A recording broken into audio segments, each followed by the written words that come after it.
To a different story where tea factories in the western region have been forced to reduce their tea prices to attract buyers at the Mombasa auction from the west of Rift Valley have been struggling to attract buyers at the Mombasa auction after the government set the minimum buying price at $2.46 per kilo.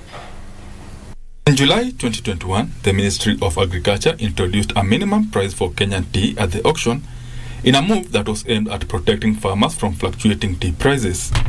However, the move has seen a pile-up of tea from the west of the Rift Valley at warehouses after facing challenges to attract buyers at the auction due to the pricing.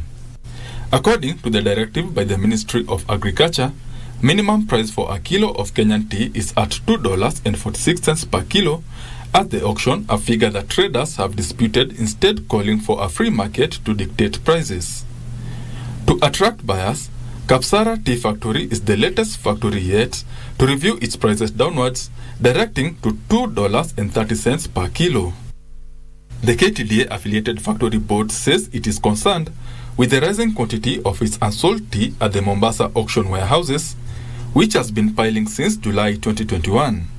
The development comes days after half of the tea offered at the auction by Kenya Tea Development Agency affiliated factories in the western region were withdrawn from the trading floor after failing to attract buyers. Benson Rioba reporting for Lunchtime News.